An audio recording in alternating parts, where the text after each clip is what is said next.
ಬೆಂಗಳೂರು ಬಗ್ಗೆ ಪ್ರತಿ ದಿವಸ ಇದು 15ರಿಂದ 7 ಗಂಟೆ 15 ನಿಮಿಷದಿಂದ 9 ಗಂಟೆವರೆಗೆ ಪ್ರತಿ ದಿವಸ 20 ವರ್ಷ ಕಳೆದಿದೆ. ಪ್ರತಿಯೊಂದು ಘಟನೆ ಅದ್ಭುತವಾಗಿದೆ. ನನ್ನ ಜೊತೆ ಅವರ ಡಿಸ್ಕಷನ್ ಮಾಡಿದ science, mathematics and painting. What are cool colours, warm colours, contrast colours, complementary colours, ನಿಮ್ಮ ಕಲರ್ಸ್ ಏನಂತ ಅದ್ರ ಮೇಲೆ ಪ್ರೋಗ್ರಾಮ್ ಆ ಭಾಗ ನಾನು ಬಿಡ್ತೇನೆ. ಅವ್ರು ಎಷ್ಟು ಸ್ಪೋರ್ಟಿವ್ ಆಗಿ ಇಡೀ ಒಂದು ಸಿಚುವೇಶನ್ ಟರ್ನ್ ಮಾಡ್ತಿದ್ರು. ಒಂದು ಘಟನೆ ಕರ್ನಾಟಕ ಕಾಲೇಜಿನಲ್ಲಿ R.C. ಹಿರೇಮಠರು ವೈಸ್ ಚಾನ್ಸಲರ್ ಅವರು ಸನ್ಮಾನ ಮಾಡಬೇಕಂತ ದೊಡ್ಡ ಕಾರ್ಯಕ್ರಮ ಕಲಬುರಗಿ ರಶ್ಮಿತಾ ಸ್ವಾಮಿ ಎಕ್ಸ್ಟ್ರಾರ್ಡನರಿ ಎಲ್ಲ ಸಾಹಿತಿಗಳು ಬಂದಿದ್ರು. BA ಫೈನಲ್ ಇಯರ್ಸ್ದವರು ಝುವಾಲಜಿ ಗ್ಯಾಲರಿ ಹಾಲ್ನಲ್ಲಿ ಪ್ರೋಗ್ರಾಮ್ ಇತ್ತು. ಕಾರ್ಯಕ್ರಮ ತುಂಬ ಚೆನ್ನಾಗಿ ನಡೀತಿತ್ತು. ತಕ್ಷಣ 4 ವಿದ್ಯಾರ್ಥಿಗಳು ಸ್ವರಚಿತ ಕವನವನ್ನು ಓದ್ತಾರೆ ಅಂತ ಹೇಳಿ, ಒಬ್ಬರದಾಯ್ತು, ಎರಡಾಯ್ತು, ಮೂರನೇದವ್ರಾಯ್ತು. ಮೂರನೇದವ್ರು ಬಂದು ಹೇಳ್ದ, ನಾನೇ ಬರೆದ ಕವನ ಅಂತೇಳಿ ಬೇಂದ್ರೆಯವರು ಓದ್ಬಿಟ್ಟ. ಒಲವೆಂಬ ಹೊತ್ತಿಗೆಯ ಓದ ಬಯಸುತ್ತ ನೀನು ಬೆಲೆ ಎಷ್ಟು ಎಂದು ಕೇಳುವೆಯ ಹುಚ್ಚ, ಹಗಲಿರುವುದು ದುಡಿದರು ಅನ್ನೋದೇ ಹುಡುಗರೆಲ್ಲ ಚೀಟಿ ಹೊಡಿಲಿಕ್ಕೆ ಚಾಲು ಮಾಡಿದ್ರು. ನಾ ಬರೆದಿದ್ದಲ್ಲಮ್ಮ, ಅದು ಬೇಂದ್ರೆಯವ್ರದ್ದು ಅನ್ನೋದು ಎಲ್ಲರಿಗೂ ಗೊತ್ತಿತ್ತು. ಎಲ್ಲ ಸಾಹಿತ್ಯಗಳಿಗೂ ಇದು ಬೇಂದ್ರೆಯವ್ರದ್ದು ಕವನ ಅನ್ನೋದು ಗೊತ್ತಿತ್ತು. ಆದ್ರೆ ನಾನು ಬರೆದಿದ್ದು ಎಲ್ಲರ ಮುಖ ಇದು ಇಡೀ ಪ್ರೋಗ್ರಾಮ್ ಹಾಳಾಗ್ತಿತ್ತು. ಯಾಕಂದ್ರೆ ಬೇಂದ್ರೆಯವ್ರದ್ದು ನಾ ಬರ್ದೇನೆ ಬಿಟ್ಟ ಇದು. ಅದು ಬೇಂದ್ರೆಯವ್ರದ್ದು ಮಾತಾಡಲಿಕ್ಕೆ ಎದ್ದಾಗ ಚೀಫ್ ಗೆಸ್ಟ್ ಅವರು ಎದ್ದಾಗ ಹೇಳಿದ್ರು, ಕಾರ್ಯಕ್ರಮ ಭಾಳ ಚಲೋ ನಡೆಸಿ, ಅಪರೂಪದ ಕಾರ್ಯಕ್ರಮ ಅದ. ಆದ್ರೆ 4 ಮಂದಿ ಕವನ ಓದಿದ್ರಾಗ ಒಬ್ಬ ಪ್ರಾಮಾಣಿಕ ಇದ್ದಾನೆ, ನಾನೇ ಬರೆದಿದ್ದ ಅಂತಾವ. ಯಾಕೆ ನನ್ನ ಪುಸ್ತಕದಿಂದ ಅವನೇ ಬರೆದು ಓದ್ಯಾನ, ಬೇರೆಯವ್ರ ಕಡೆ ಬರೆಸ್ಕೊಂಡಿಲ್ಲ ಅಂದು ಅವ್ರು ಹೇಳಿದ್ರು. ಅವಾಗ ಆ ಕವನದ ಅರ್ಥ ಗೊತ್ತಾಗಿಲ್ಲ. ಒಲೆಯೊಳಗೆ 4 ನಮೂನೆಯವು. ನಮಗಿಂತಲೂ ದೊಡ್ಡವ್ರು ನಾವೇನು ಪ್ರೀತಿಸ್ತೀವಿ, ಅದು ಪ್ರೀತಿ ಅನ್ನೋದಿಲ್ಲ, ಭಕ್ತಿ ಅಂತ. ಮಾತೃಭಕ್ತಿ ಅಲ್ವಾ, ದೇಶಭಕ್ತಿ, ಗುರುಭಕ್ತಿ. ನಮಗಿಂತಲೂ ದೊಡ್ಡವ್ರು ನಾವು ಭಾಳ ಪ್ರೀತಿಸ್ತೀವಿ ಅನ್ನೋದು ಭಕ್ತಿ ಅಂತ ಅರ್ಥ. ನಮಗಿಂತಲೂ ಸಣ್ಣವ್ರನ್ನ ಪ್ರೀತಿಸಿದ ವಾತ್ಸಲ್ಯ ಅಂತಾರೆ. ಅಮ್ಮ ತನ್ನ ಮಗನ ಕರ್ಕೊಂಡ್ಕಾದ ಎಷ್ಟು ಚಂದದ ನೋಡುವ, ಅದಕ್ಕೆ ಮಾತು ತಿಳಿದ ಪ್ರಶ್ನೆ ಅಲ್ಲ, ತಾಯಿಗೆ ಎಷ್ಟು ಆನಂದ ಪಡ್ತಾಳ. ಎಲ್ಲ ತ್ಯಾಗ ಮಾಡೋದ್ರ ಜೊತೆ ಆ ಪ್ರೀತಿಯನ್ನು ಹಂಚ್ಕೊಳ್ತಾಳ. ತನ್ನ ಮಗನಿಗೆ ತನ್ನ ವಯಸ್ಸಿನಕ್ಕಿಂತ ಸಣ್ಣವ್ರಿಗೆ ವಾತ್ಸಲ್ಯ ಅಂತ ಕರೀತಪ್ಪ. ಮತ್ತೆ ಪ್ರೇಮ ಅಂತ ಎದಕ್ಕಂತಾರ, ಸರ್ವಸ್ವವನ್ನು ನಾನು ತ್ಯಾಗ ಮಾಡ್ಲಿಕ್ಕೆ ತಯಾರಿದ್ದೀನಿ ಅಂತ ಯಾವುದಕ್ಕೆ ಹೇಳ್ತಾರೋ ಅದಕ್ಕೆ ಪ್ರೇಮ ಅಂತಾರೆ. ಅದಕ್ಕೆ ದೇಶ ಪ್ರೇಮ ಅಂತ ಉಪಯೋಗ ಮಾಡ್ತಾರೆ ವಿನಃ ದೇಶಕ್ಕಾಗಿ ನಾನು ಸರ್ವಾರ್ಪಣವನ್ನು ಕೊಡ್ಲಿಕ್ಕೆ ತಯಾರಿದ್ದೀನಿ, ಅದು ದೇಶ ಪ್ರೇಮ ಆಗ್ತದಪ್ಪ. ಮತ್ತು ಪ್ರೀತಿ ಅಂತ ಹೇಳಕ್ಕಂತಾರ, ಸಮವಯಸ್ಕರು ಜವಾಬ್ದಾರಿ ತಗೊಳ್ತಾರ. ಹೊಸ ಜನರೇಷನ್ ಕೊಡೋದ್ರ ಸಲುವಾಗಿ ಸುಖ ದುಃಖ ಬೇಕಾದ್ ಬರಲಿ, ನಾವಿಬ್ಬರು ಕಾಳಜಿ ತಗೊಳ್ಬೇಕಾದ ಹೊಸ ಜಗತ್ತಿಗೆ ಅದ್ಭುತ ಶಕ್ತಿ ಕೊಡ್ತೀವಿ ಅಂತ ಏನು ಅಂತಾರ, ಅದಕ್ಕೆ ಪ್ರೀತಿ ಅಂತಾರಪ್ಪ. ಭಕ್ತಿ ಬೇರೆ, ಪ್ರೇಮ ಬೇರೆ, ವಾತ್ಸಲ್ಯ ಬೇರೆ, ಪ್ರೀತಿ ಬೇರೆ. ಅವ್ನು ಪಾಪ ಗೊತ್ತಾಗಿಲ್ಲ, ಆದ್ರೆ ಹೇಳಿದ್ ಭಾಳ ಚಲೋ ಮಾಡ್ಯಾರ. ಅದನ್ನ ಎಕ್ಸ್ಪ್ಲೇನ್ ಮಾಡಿದ್ರೆ ಎಲ್ಲ ಕಣ್ಣಾಗ ನೀರು ಬಂತು. ಎಲ್ಲ ಕಾಲೇಜ್ ಹುಡುಗರು ಬಂದು ನಮಸ್ಕಾರ ಮಾಡಕ್ಕೆ ಚಾಲು ಮಾಡಿ ಕಾರ್ಯಕ್ರಮ ಮುಗಿದ್ಮೇಲೆ ನಮ್ಮ ತಪ್ಪಾಗಿದೆ ಅಂತೆ ಕಪಾಳ ಪಡ್ಕೋಬೇಡ, ನೀ ಹಂಗೆ ಹೇಳಿದ್ದಕ್ಕೆ ನಾನು ಅದನ್ನು ಮಾತಾಡೋದಿಲ್ಲ, ಏನೇನಾದ ಮಾತಾಡ್ತಿದ್ದೆ. Sportiveness is wonderful thing. ಅದರಿಂದ ಇನ್ನೊಂದು ಸಣ್ಣ ಘಟನೆ, ಕೊನೆಯ ಸ್ಪೀಚ್ ವಿದ್ಯಾಸಂಘದಾಗ, ಅದನ್ನ ಯಾಕೆ ನಾನು ಹೇಳಿಕೆ ಇಷ್ಟಪಡ್ತೀನಿ ಅಂದ್ರೆ, ಅವತ್ತು ಎಲ್ಲ ಇವರು ಕವಿರು ಏನು ವಿಚಾರ ಮಾಡಿದ್ರು ಅಂದ್ರೆ, ಬೇಂದ್ರೆ ಅಧ್ಯಕ್ಷರಿದ್ರು, ಅಧ್ಯಕ್ಷಿ ಭಾಷಣ ಮಾಡಿಸ್ಬಾರ್ದು. Very interesting. ಒಳ್ಳೆ ವಚನ ತಗೊಂಡ್ರು. ಬೇಂದ್ರೆಯವರ ಇವತ್ತ ನಿಮ್ಮ ಕಡೆ ಒಂದು ವಚನ ತಗೊಳ್ತೀವಿ, ಏನಂತ ಹೇಳ್ರಿ, ಬರೀ ನಾವು ಸಾಯ್ತೀವಿ ಸಾಯ್ ಅಂತ ಹೇಳ್ತೀವಿ, ಹ್ಞೂ ಅಂತಂದು ಬಿಟ್ಟು ಸಾಯಲಿಲ್ಲ ಯಾಕಂತ ಕೇಳೋದು. ಅದಕ್ಕೆ ಏನಂತ ಹೇಳ್ರಿ, ನಾವು ಶಕ್ತಿ ಕೊಡ್ತೀನಿ ವಚನ. ಇಲ್ಲ ಇವತ್ತು ನೀವು ಅಧ್ಯಕ್ಷ ಖರೆ, ಆಗ ನೀವು ಅಧ್ಯಕ್ಷ ಭಾಷಣ ಮಾಡಬಾರ್ದು. ಅಷ್ಟೇ ಹೋದಲ್ಲ ಆಯ್ತದ. ಅವಕ್ಕೆಲ್ಲ ಮಹಾನ್ ಸಾಹಿತಿಗಳು ಬೇಂದ್ರೆಯವ್ರನ್ನ ಹೆಂಗೆ ಬೈಬಹುದು, ಯಾಕಂದ್ರೆ ಅಧ್ಯಕ್ಷ ಭಾಷಣ ಇಲ್ಲ. ವಿದ್ಯಾಸಂಘ ಸಾಮಾನ್ಯವಾಗಿ 8 ಗಂಟೆ ಆದ ಕಾರ್ಯಕ್ರಮ ಮುಗಿತಿತ್ತು. ಅಲ್ಲಿ ತನಕ ನಾನು ಜಾಗಿ ಬಿಡೋಣ, ಬೇರೆಯವ್ರು ಮಾತಾಡಲಿಕ್ಕೆ ಚಾನ್ಸ್ ಇಲ್ಲ. ಜನ ಕೇಳ್ಕೊಂಡು ಹೋಗ್ಲಿ, ಏನೇನು ವಿಚಾರ ಏನು ಬೇರೆ ಆಯ್ತು. ಬೇರೆಯವ್ರು ಇಷ್ಟು ಬರಿಬೇಕಿತ್ತು, ಹಿಂಗೆ ಬರಿಬೇಕಿತ್ತು, ಹಂಗೆ ಬರಿಬೇಕಾಗಿತ್ತು, ಬರ್ತಿದ್ದ ಕೇಳಂಗಿಲ್ಲ, ಅವು ಏನು ಬರೀತಾರ ಅನ್ನೋದು ವಂಡರ್ಫುಲ್. ಎಲ್ಲ ಏನು ಬೈಯೋದೆಲ್ಲ ಬೈದ್ರೆ, ಅವ್ರು ಮಾತಾಡಿದಷ್ಟು ಬರ್ದಿದ್ರೆ ಎಲ್ಲ ಆಯ್ತು.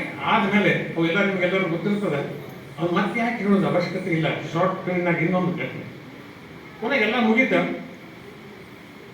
ಕೊನೆಗೆ ಊಟ ಥ್ಯಾಂಕ್ಸ್ ಮಾಡ್ರಪ್ಪ ಅಂದ್ರು.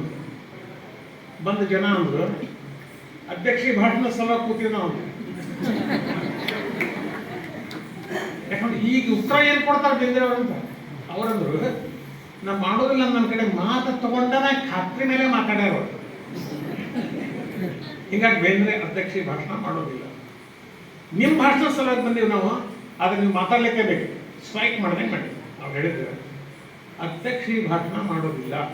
ವೋಟ್ ಆಫ್ ಥ್ಯಾಂಕ್ಸ್ ಮುಗಿದ ಮೇಲೆ ಕೂಡ್ರಿ, ಬೇಕಾದ ಬೆಳತನಕ ಮಾತಾಡ್ತೀರಿ, ಕೂಡ್ರಿ. ಮಾತಾಡೋದಿಲ್ಲ ಅಂತ ಹೇಳಿಲ್ಲ, ಅಧ್ಯಕ್ಷಿ ಭಾಷಣ ಮಾಡೋದಿಲ್ಲ ಅಂತ ಹೇಳಿ ಅಂದ್ರು. ಆಯ್ತಲ್ಲ, ಮುಗೀತ, ವೋಟ್ ಆಫ್ ಥ್ಯಾಂಕ್ಸ್ ಮುಗೀತ. ಈಗ ಯಾರಿಗೆ ಇಂಟ್ರೆಸ್ಟ್ ಅದ ಕೂಡ್ರಿ. ಇನ್ನೂ ಕುತೂಹಲದಿಂದ ಭಾಗ ನಿಂತವ್ರು ಒಳಗೆ ಬಂದ್ರಿ ಏನು ಹೇಳ್ತಾರೆ ನೋಡೋಣ.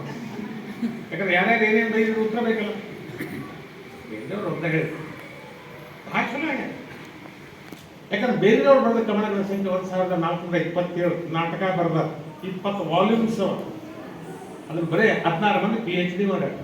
ಆ ಭಾಗ ಬಿಡೋಣ. ಅದಕ್ಕೆ ಬೇರೆ ಏನೇನೋ ಬರ್ದ ಯಾವಾಗ ನಮ್ಗೆ ಮತ್ತೊಬ್ಬರು ಹೇಳಿದ್ರೆ ತಿಳಿಯಂಗಿಲ್ಲ, ಅವು ನಾವು ಕಮೆಂಟ್ ಮಾಡ್ತೀವಿ. ಮ್ಯಾಥಮೆಟಿಕ್ಸ್ ಯೂಸ್ಲೆಸ್, ಎದಕ್ಕೆ ಉಪಯೋಗ ಅದರಿ ಅಂತೀವಿ. ದಿವಸಕ್ಕೆ 70-80% ಮ್ಯಾಥಮೆಟಿಕ್ಸ್ ಉಪಯೋಗ ಮಾಡ್ತೀವಿ. ಮನೆಯಾಗ ಎಷ್ಟು ಮಂದಿ 8 ಮಂದಿ, ಒಬ್ಬೊಬ್ಬರಿಗೆ 2 10 ಮಂದಿ 16 ಮಂದಿ ಗುಣಾಕಾರ ಯಾಕೆ ಮಾಡಿದ್ರೆ ಒಂದಿಗೆ ಜೋಳಕ್ಕೆ ಇಷ್ಟು ನನ್ನ ಪಗಾರ ಇಷ್ಟ ಕಳೆದ್ರೆ ಯಾರು ಹಂಗೆ ಬೇಂದಿನ ಕವನ ಯಾರಿಗೆ ಅರ್ಥ ಆಗಿಲ್ಲಲ್ಲ ಅವ್ರು ಯಾಕೆ ಬರ್ನಲ್ಲಿ ಅಂತಾರೆ. ಖರೆ ಅದ ನಾದಬೇಕು ನಾದಬೇಕು ನಾದಾನ ನಾದಬೇಕು ನಾದಾನ ಆದ್ಮೇಲೆ ಬೇರೆ ವಾದ ಯಾಕೆ ಬೇಕು ಎಂತೆಲ್ಲ ಅರ್ಥ ಆಗೋದೇ ಇಲ್ಲ. ನಾದ ಬೇಕು, ಪರಸ್ಪರ ತಿಳ್ಕೋಬೇಕಂದ್ರೆ ನಾದ ಬೇಕು. ಒಂದು ಪಕ್ಷಿ ಕುಹು ಅಂತ ಬರೀ ಕೂಗಿದ್ರೆ ತಾಯಿ ರಿಪ್ಲೈ ಮಾಡೋದು ನಾದದಿಂದ. ಇದ್ದೀನಿ ಬರ್ತೀನಿ ತಡಿ. ನಾದ ಬೇಕಂದ್ರೆ ಚಲೋ ನಾದ ಮಾತಾಡ್ಬೇಕು, ಹೆಂಗ್ ಬೇಕು ಹೆಂಗೆ ಮಾತಾಡ್ಬೇಕು, ಹೊಡ್ತಾನೆ ಬೀಳ್ತಾವ. ಕೊಡು ಹೊಡ್ಕೊಂಡು ಬೀಳ್ತಾವ. ಬರೀ ನಾದ ಬೇಕು. ನಾದಾನ್ ಹೋಗ್ಬೇಕಂದ್ರೆ ನಾದ್ಬೇಕು, ಅಜ್ಞಾನ ಹೋಗ್ಬೇಕಂದ್ರೆ ನಾದ್ಬೇಕು. ನಾದಾನ ಆದ್ಮೇಲೆ ಬೇರೆ ವಾದ ಯಾಕಬೇಕು.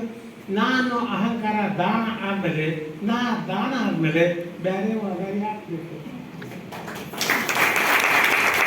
ಅಲ್ಲ ಬೇಂದ್ರೆಯವ್ರ ಕವನ ಹಿಂಗೆ ಬಿಡಿಸಿದ್ರೆ ಗೊತ್ತಾಗ್ತಿಲ್ಲ, ಅದು ಗೊತ್ತಾಗೋದಿಲ್ಲ. ಅಂದ್ರೆ ಕೊನೆಗೆ ಅವರಂದ್ರು ಹಂಗೆ ಪಾಪ ಕೆಲವು ಮಂದಿಗೆ ಅರ್ಥ ಆಗಿಲ್ಲ, ಬೇಕು ಬಿಡೋಣ. ಬೇಂದ್ರೆ ಇತ್ತಿತ್ತಾಗ ಹುಚ್ಚುಚ್ಚಾಕ ಮಾತಾಡ್ತಾವ ಅಂದು ಬೇಂದ್ರೆ ಒಂದು ಪ್ರಶ್ನೆ ಕೇಳ್ತಾವ, ಚಂದಪ್ಪ ಸಮೀಪ ಬೆಳಗಾವಿ ಸಮೀಪ ಅಂದ ಕೂಡ ನೀವಂತೀರಿ ಎಷ್ಟು ಹುಚ್ಚಿದ್ದ ನೋಡಿ ಅವ್ರು ಮಾತಾಡೋದು ಬರೋಬ್ರಿನ. ಒಬ್ಬ ಸಣ್ಣ ಹುಡುಗ ಸಾಲಿ ಹುಡುಗ ಗೊತ್ತಾಗ್ತದೆ ಬೆಳಗಾವಿ ಸಮೀಪ ಅಂತ. ಏನು ದೊಡ್ಡ ಪ್ರಶ್ನೆ ಬಂದಿದೆ ಅಂತೀರಿ. ಆದರೆ ಬರೀ ಪ್ರಶ್ನೋತ್ತರ ಅಲ್ಲ. ಹಾಗಾದ್ರೆ ಬೆಳಗಾವಿ ಸಮೀಪ ನಿಮ್ಗೆಲ್ಲ ಗೊತ್ತಿದ್ರೆ ಕಾಣೋದಿಲ್ಲಲ್ಲ ಅದು. ಚಂದಪ್ಪ ದೂರ ಅಂತೀರಿ, ಕಾಣ್ತದೆ. ಅದಕ್ಕೆ ತಿಳಿರಿ, ದೂರ ಇದ್ದಿದ್ವೆಲ್ಲನೂ ಕಾಣೋವೆಲ್ಲ ಸಮೀಪ ಇರೋದಿಲ್ಲ, ಆದ್ರೆ ನಮ್ಗೆ ಸಮೀಪ ಇದ್ದಿದ್ದ ಕಾಣೋದಿಲ್ಲ. ಅದಕ್ಕೆ ನಿಮ್ಮ ಮನೆಯೊಳಗೆ ನಿಮ್ಗೆ ಪಾಲನೆ ಪೋಷಣೆ ಮಾಡಿದಂಥ ತಂದೆ ತಾಯಿಯವ್ರ ಬಗ್ಗೆ ತಿಳ್ಕೊಡ್ರಿ. ಪಕ್ಕದ ಮನೆಯೊಳಗೆ ಯಾರ್ಯಾರಿದ್ದಾರೆ ತಿಳ್ಕೊಡ್ರಿ. ನಿಮ್ಗೆ ಕಲಿಸಿ ಅದ್ಭುತ ಮನುಷ್ಯತ್ವವನ್ನು ಕೊಟ್ಟಂತ ಗುರುಗಳ ಬಗ್ಗೆ ತಿಳ್ಕೊಡ್ರಿ. ಕರ್ನಾಟಕದ ಬಗ್ಗೆ ತಿಳ್ಕೊಡ್ರಿ, ಭಾರತದ ಬಗ್ಗೆ ತಿಳ್ಕೊಡ್ರಿ.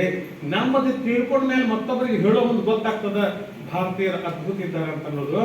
ಇದನ್ನ ಬಿಟ್ಟು ಬೇರೆಯವ್ರದ್ದು ಕೊಟೇಶನ್ ತಗೊಂಡು ಭಾರತದಾಗ ಹಾಕಬೇಡ್ರಿ. ಅದ್ಭುತ ಹೇಳ್ತಾರೆ. Explanation super. 1 hour ಮಾತಾಡಿದ್ದು ಎಷ್ಟು ಸೂಪರ್ ಇತ್ತಂದ್ರೆ ದಟ್ ಇಸ್ ಲಾಸ್ಟ್ ಸ್ಪೀಚ್ ಪಬ್ಲಿಕ್ನಲ್ಲಿ ಅವ್ರು ಮಾತಾಡಿದ್ದು. ಆ ಭಾಗದೊಳಗ ಬೇರೆಯವ್ರ ಬಗ್ಗೆ ಇವತ್ತು ನೀವೇನು ಮಾತಾಡ್ತಾ ಇದ್ದೀರಿ, ನಮ್ಮ ಜನರು ನಾವು ತಿಳ್ಕೋಬೇಕು ಅನ್ನುವಂಥ ಭಾಗ ಏನು ಮಾತಾಡ್ತಾ ಇದ್ದಿರಲ್ಲ. ಕವನ ಓದ್ತಾ ಇದ್ರು ವಂಡರ್ಫುಲ್, ಒಂದಕ್ಕಿಂತ ಒಂದು ಅದ್ಭುತ. ಯಾಕಂತಂದ್ರೆ ಏನದ ನಮ್ಮ ಜನರು ನಾವು ತಿಳ್ಕೊಂಡಾಗ ಅನಿಸ್ತದೆ ಇಂಥವ್ರ ಜೊತೆ ಇದ್ದೀನಲ್ಪ, ಯಾವ ಪುಣ್ಯನ ಮಾಡೀನಿ ಅನಿಸ್ತದೆ. ಬಿಟ್ರೆ ಅವ ಏನ ಇವ್ ಹೌದಲ್ಲ, ಇವ್ ನೌಕರಿ ಹೋದಲ್ಲ ಅನ್ಬೇಡ್ರಿ. ನೌಕರಿ ಮೇಲೆ ಇಷ್ಟ ಅಲ್ಲ, ನಿಮ್ಮ ಒಳಗಿನ ಅದ್ಭುತ ಶಕ್ತಿ ಹೊರಗೆ ಹಾಕ್ರಿ ಅನ್ನುವಂಥ ಭಾಗದಿಂದ ಬೇಂದ್ರೆಯವರು ಅದ್ಭುತವಾಗಿ ಮಾತಾಡ್ಯಾರ. ಆದ್ರಿಂದ ಬೇಂದ್ರೆ ಗೊತ್ತನೋ ಅಂದ್ರೆ ಇಲ್ಲ, ಬೆಂದ್ರೆ ಗೊತ್ತನೋ ಅಂದ್ರೆ ಇಲ್ಲ ಅಂದ್ರೆ ಬೆಂದ ರೇ ಅಂದ್ರೆ ಕಿರಣ, ಬೆಳಕು ಗೊತ್ತದನೋ ಅಂದ್ರೆ ಅವ್ನಿಗೆ ನೋಡಿ. ಇನ್ನೊಮ್ಮೆ ಯಾವಾಗ ವಿಶೇಷವಾಗಿ ಹಾಸ್ಪಿಟ್ಲೆ ಮಾತಾಡೋ ಸ್ಥಿತಿಯಾಗಿ ಇದ್ದಾಗ ಮಾತಾಡೋಣ. ಬಟ್ ಇವತ್ತಿನ ಕಾರ್ಯಕ್ರಮ ರಿಯಲಿ ಎಕ್ಸಲೆಂಟ್. ನಾನು ಹೊರಗಡೆ ಎಲ್ಲ ಕಾರಣ ಮುಗಿದ. ಅದಕ್ಕೆ ನಿಮಗೆಲ್ಲರಿಗೂ ಅನಂತ ಧನ್ಯವಾದಗಳು. ಬೇರೆ ವಂಡರ್ಫುಲ್ ಮ್ಯಾನ್. ಆ್ಯಂಡ್ ಸೌಂಡ್ ಬಗ್ಗೆ ಅವ್ರು ಮಾತಾಡ್ಯಾರ, ಕಲರ್ಸ್ ಬಗ್ಗೆ ಮಾತಾಡ್ಯಾರ, ಆ್ಯಂಡ್ ಪೇಂಟಿಂಗ್ಸ್ ಬಗ್ಗೆ ಹೆಂಗೆ ಕಾಣಿಸ್ತದೆ ಕಾಣೋದಿಲ್ಲ ಅನ್ನೋದ್ರ ಬಗ್ಗೆ ಮಾತಾಡ್ಯಾರ. ಅದನ್ನು ಇನ್ನೊಮ್ಮೆ ತಗೊಳ್ಳೋಣ. ಅವಕಾಶ ಕೊಟ್ಟೋದಕ್ಕೆ ಅನಂತ